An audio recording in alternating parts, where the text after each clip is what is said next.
چطوری در زبان کره‌ای میتونیم بگیم میرم، میام، میخورم، میخونم؟ تا انتهای ویدیو با من همراه باش.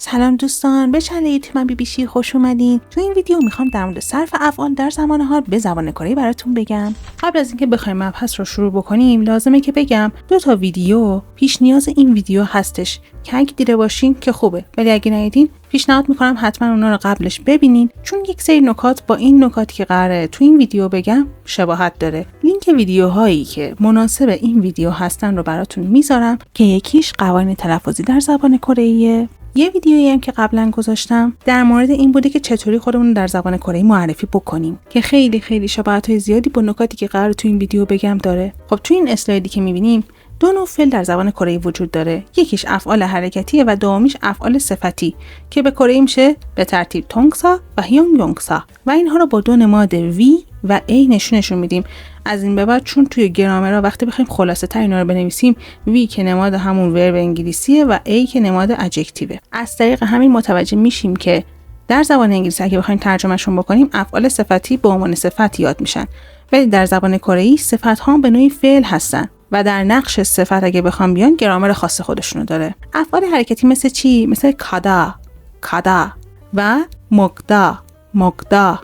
افعال صفتی هم مثل کودا و چاکدا که به ترتیب معانیشون هم آوردیم. کادا به معنای رفتن، مگدا به معنای خوردن، کودا به معنای بزرگ بودن و چاکدا به معنای کوچیک بودنه.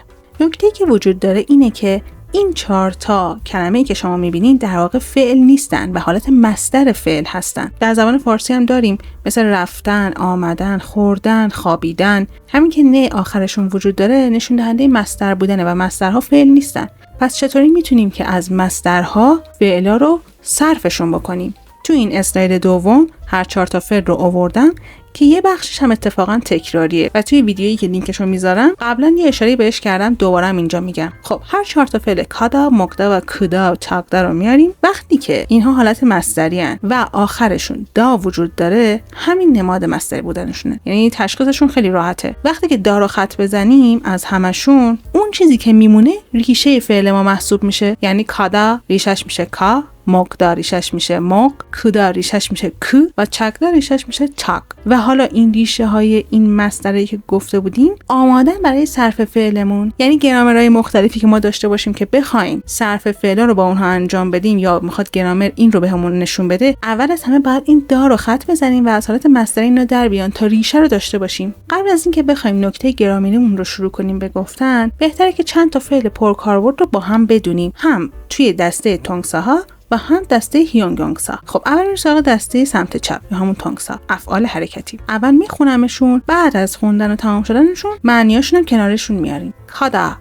کادا، اودا، چادا، مگدا، مشیدا، پودا، ایگدا.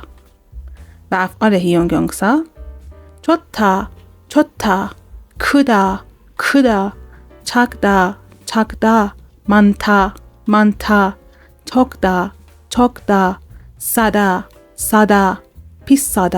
پیسادا. خب یه سری از تلفظ ها مثل ایگدا، چوتا، مانتا اینا نکات تلفظی داشتن که گفتم تو اون ویدیویی که لینکشو میذارم میتونین اون رو کامل ترش رو ببینین که علتش چیه. در مورد ایگدا قبلا نکته تلفظیشو گفته بودیم، یه استثنایی داره که تو اون ویدیو خیلی بیشتر توضیح دادم. اما بریم سراغ معانیشون. کادا به معنی رفتن که قبلا هم تو این چند اسلاید قبل گفتیم، اودا به معنی آمدن، چادا به معنی خوابیدن، مگدا به معنی خوردن، مشیدا به معنی نوشیدن، پودا به معنی دیدن و ایگدا به معنی خواندن. اما افعال هیونگیونگسا چوتا خوب بودن، کودا بزرگ بودن، چاکدا کوچیک بودن، مانتا زیاد بودن، چاکدا کم بودن، سادا ارزان بودن و پیسادا گران بودن و خیلی افعال دیگه که به مرور اونا رو یاد میگیریم. یه نکته که ممکنه بعضی اوقات یک اشتباه اتفاق بیفته چاکدا و چوکدا هستش. جفتشون هیانگ یانگسان و جفتشون هم فقط در این حرف صدادار هجای اولشونه که تفاوت دارن. اولی به معنای کوچیک بودن، دومی به معنای کم بودن. معمولا این اتفاق میفته که این دوتا فعل رو با هم اشتباه بگیرن. پس سعی کنیم که خیلی خوب این دوتا رو یاد بگیریم. تو این اسلاید هم با یه سری دیگه از افعال پرکاربرد می‌خوایم آشنا بشیم که یک کوچولو مدلشون با اسلاید قبلی فرق میکنه. البته که از دسته تونگسا هستش. خب بریم با هم. کنبوهادا، کنبوهادا، سوکتهادا، سوکتهادا، نورهادا، نورهادا، اوندونگهادا، اوندونگهادا، سانچکهادا، سانچکهادا، ایرادا، ایرادا، ایاگیهادا، ایاگیهادا. قسمت مشترکی که بین همشون وجود داره هادا هستش که نکتهش هم اینه. هادا خودش به معنای انجام دادنه یا در زبان انگلیسی به معنای دو هستش و قبل از این هادا یک سری در واقع کلمه‌ای هستن که نقش اسم رو دارن و جفتشون با هم که کنار هم قرار گرفتن فعل رو درست کردن. از نوع تونگسا هم هستن. معانیشون هم با هم ببینیم. کنبوهادا درس خوندن، سوکتهادا تکلیف انجام دادن، نورهادا آواز خوندن، اوندونگهادا ورزش کردن، سانچکهادا پیاده روی کردن، ایرادا کار انجام دادن، ایاگیهادا صحبت کردن. این سانچکهادا رو که رو با تشدید خوندیم بحث تلفظی بود که تو اون ویدیو میتونین ببینینش. یعنی هر کدوم این اسما دقیقاً کنبو نتیجه میگیریم که به معنای درس یا سوکته به معنای تکلیفه و باقیشون هم همینطور. فقط وقتی که اینا رو قرار دادیم کنار هم، هادا به معنی انجام دادن، کنبو هم مثلا کنارش، تو زبان مثلا فارسی وقتی میخوای ترجمه کنی، چون جفتشون میخوای ترجمه کنی، معادلش اینها هستن.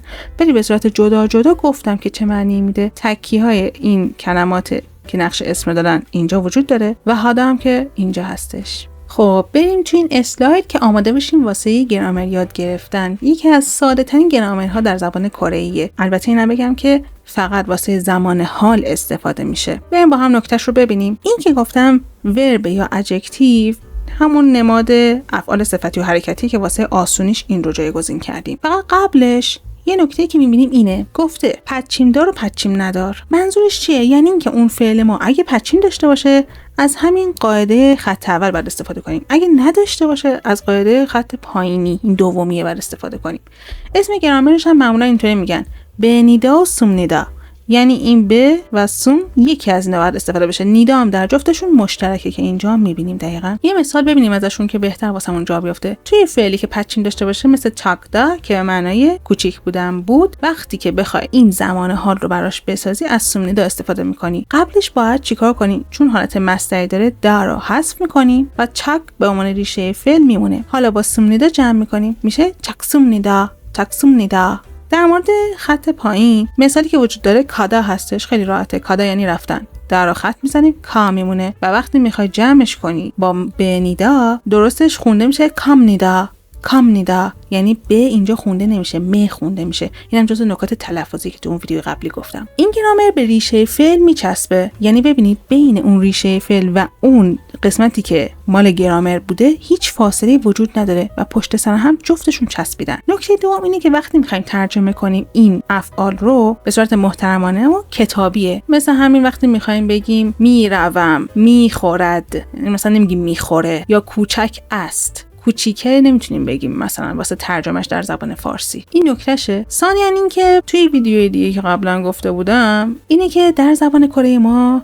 معمولاً صرف فعل مثل زبان فارسی نیست که 6 حالت داشته باشیم که میگفتیم میروم، میروی، میرود. توی زبان کره‌ای همه افعال برای اون مثلا ضمیرها یه جوره. یعنی همشون مثلا اگه میخوای بگی که من میرم می‌نویسی کامنیدا، اگه میخوای بنویسی تو میری بازم می‌نویسی کامنیدا، اون میخواد بره حالا مثلا میخوای بگی اون میره بازم میگی کامنیدا. جلوتر نکات بیشتری در موردش بگیم. مثال یا پوگی که وجود داره اول میخونمشون به کره بعد ترجمه‌اشون هم میارم. خب اومنیدا، اومنیدا، کومنیدا، کومنیدا، ایکسومنیدا، ایکسومنیدا، چوسومنیدا، چوسومنیدا.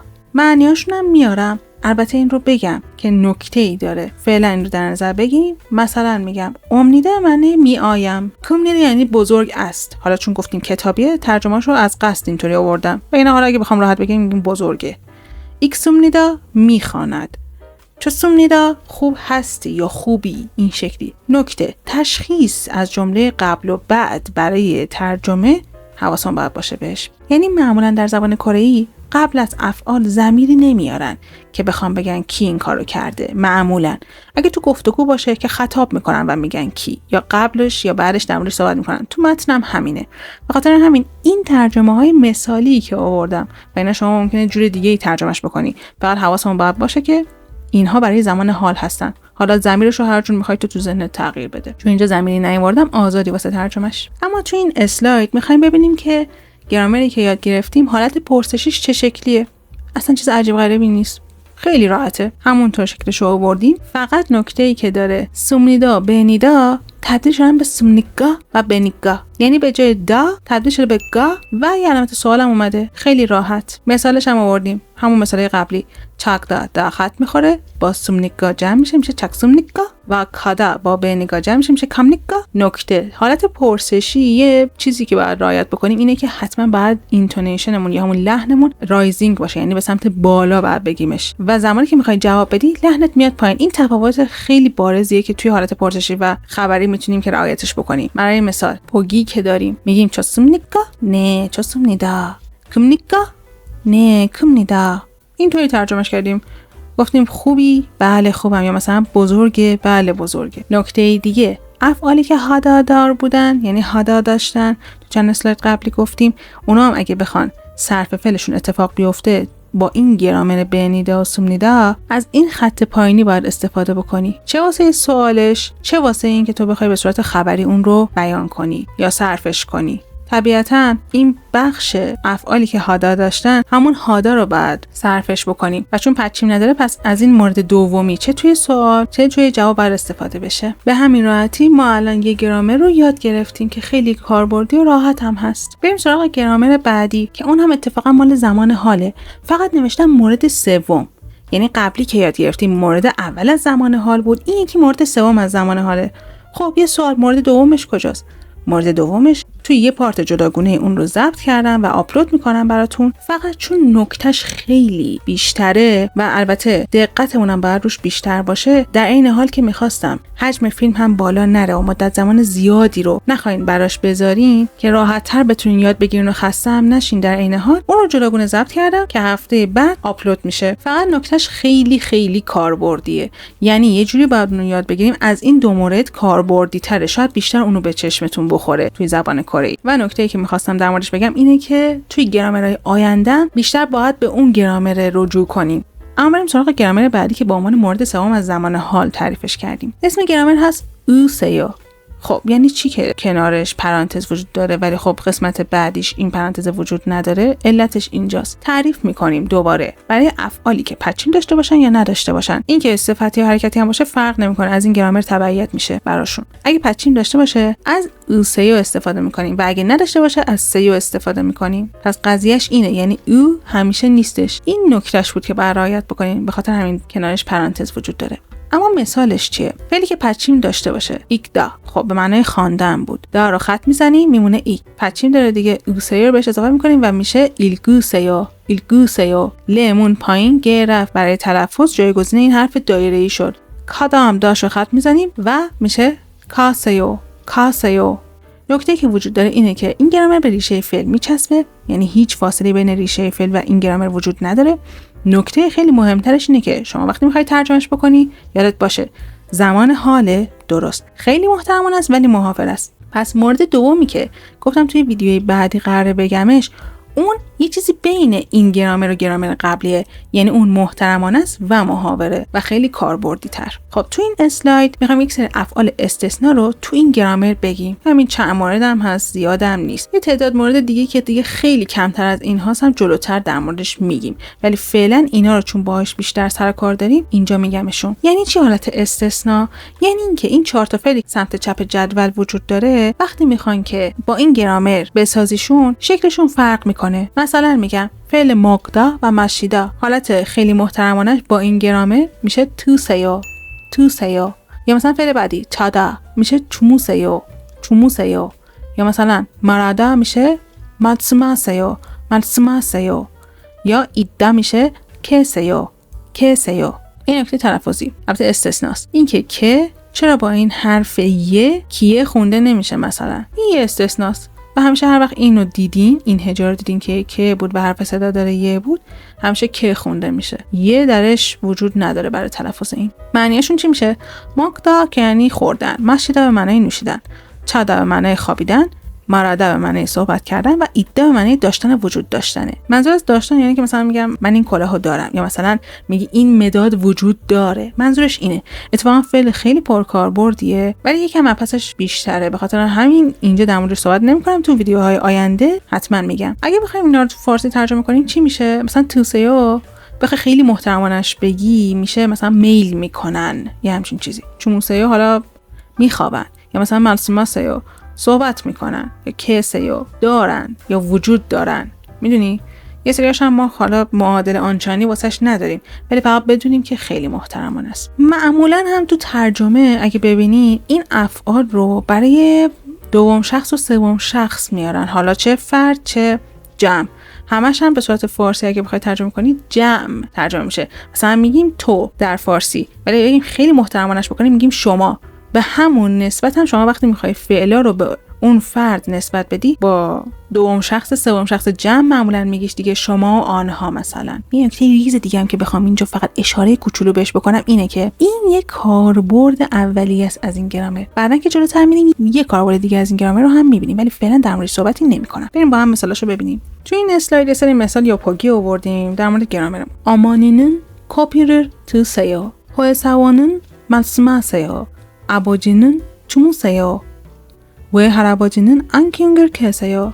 یه سری نکات گرامریشو نخوندیم، اشکالی نداره، جلوتر میریم، مبحثشو باز میکنم، فعلا نیازی نیست. البته اگر که شورت ویدیوهای قبلی رو که مکالمه‌های ساده کره بودن رو دیده باشین، اونجا ممکنه که یک سری از این گرامرها به چشتون خورده باشه. الان ترجمه‌هاشو که بیارم متوجه میشین. این کادرای زردی که وجود داره اینا نشانه‌های موضوعی هستن و این دو تا کادر آبی هم که وجود داره نشانه مفعولیه که فعلا باشون کاری نداریم. بریم سراغ ترجمه. آمانی که معنی مادر هستش، های سوان کارمند شرکت، اباجی پدر و هراباجی پدر بزرگ یعنی پدر مادر باشه. اینا هم باز دوباره تو شورت ویدیوی لغات گفته بودم، اونجا خیلی کامل‌تر میتونین اینا رو ببینین، موضوعاتش هم وجود داره، لینکش هم براتون میذارم.